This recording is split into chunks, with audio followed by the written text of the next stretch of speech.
Alright guys, quick little bit of info here for you guys. If you're testing for vacuum leaks, and never fails, sorry about that.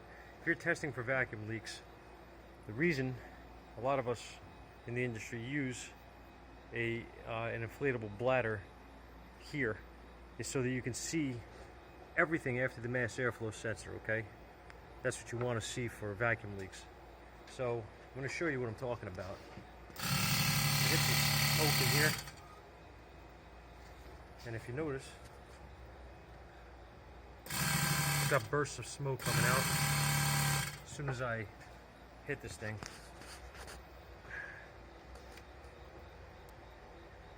This tube is actually split, which see if I could get a better. It's kind of hard to get a shot here, but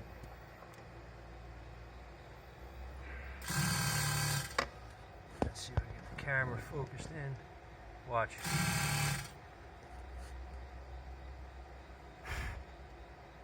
See it?